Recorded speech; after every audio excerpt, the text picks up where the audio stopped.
안녕하세요. 오늘 보내주신 자료들, 정말 흥미없던데요. 고려 말에서 조선 초, 그야말로 격동의 시대 아닙니까? 네, 그렇죠. 그 중심에 있던 두 거인, 정몽주와 정도전, 관련 기사부터 시작해서 인물 평론, 심지어 데이터 분석 자료까지, 정말 다채로워요. 네, 맞습니다. 이 자료들을 쭉 살펴보면 단순히 역사적 사실만 아는 걸 넘어서요. 한때는 정말 뜻을 같이 했지만 결국엔 다른 길을 가야만 했던 그런 두 사람의 고민이 아주 생생하게 다가오죠. 맞아요. 왜 다른 길을 갔을까? 그리고 그 선택이 지금 우리에게 던지는 질문은 뭘까? 이런 생각들을 하게 만들더라고요.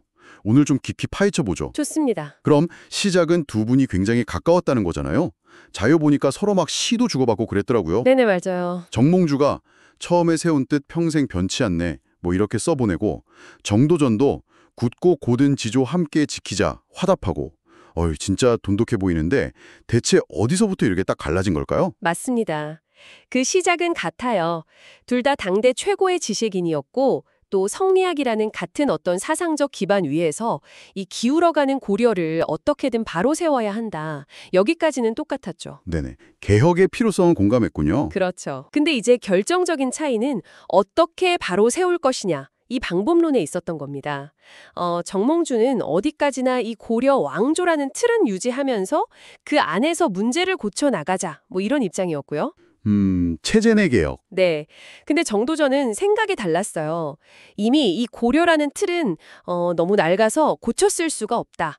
완전히 새로운 판을 짜야 한다. 즉, 왕조를 교체하는 혁명만이 답이다. 이렇게 본 거죠.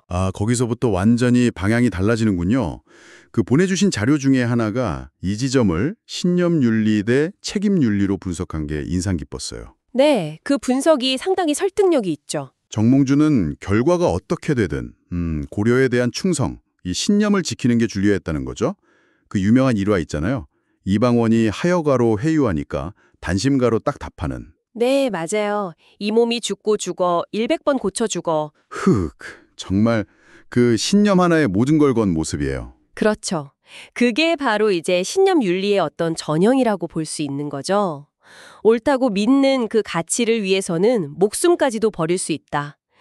반면에 정도전은 책임 윤리의 관점에서 볼 수 있다는 겁니다. 책임윤리요? 그건 어떤 거죠? 그러니까 그에게 더 중요했던 건 결과였다는 거죠.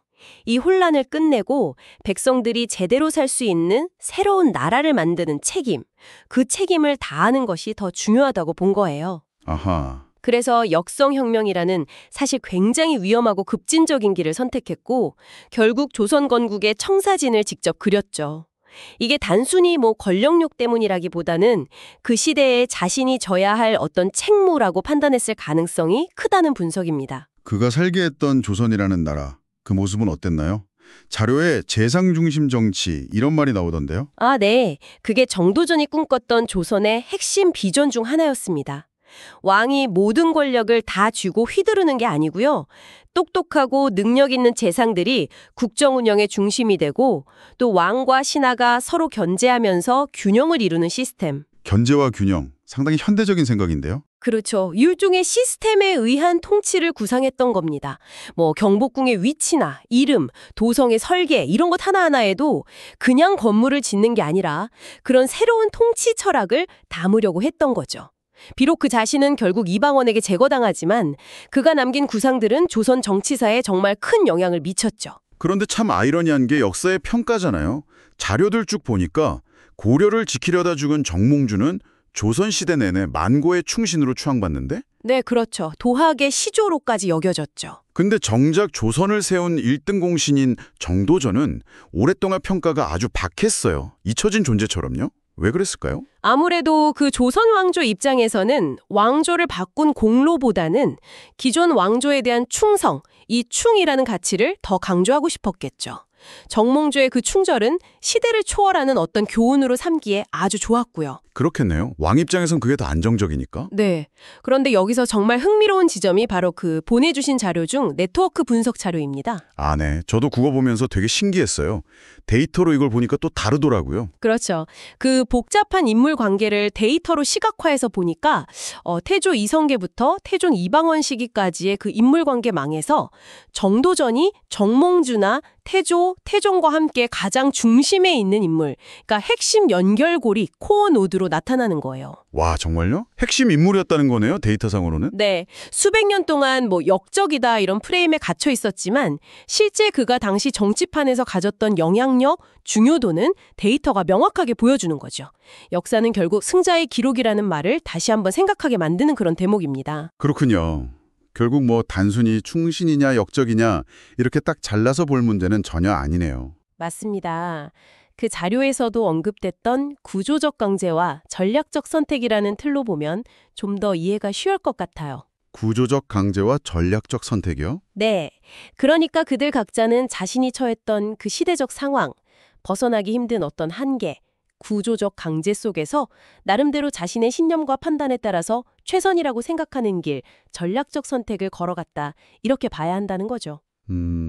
한계 속에서의 최선의 선택. 네.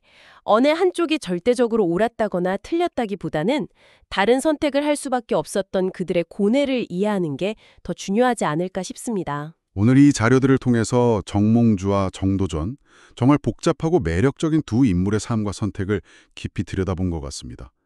이 이야기가 지금 이 시대를 살아가는 우리에게도 리더십이라든지 신념, 또 변화 앞에서 어떤 선택을 해야 하는가, 뭐 이런 것에 대해 다시 한번 생각할 거리를 던져주는 것 같아요. 네, 맞아요. 아마 정답이 있는 이야기는 아닐 겁니다. 오히려 계속해서 우리 스스로에게 질문을 던지게 만드는 그런 이야기죠. 만약 당신이라면 그 혼란의 시대에 그들의 위치에 있었다면 과연 어떤 길을 선택했을까? 한번 상상해 보는 것도 꽤 의미 있는 성찰이 되지 않을까 싶네요.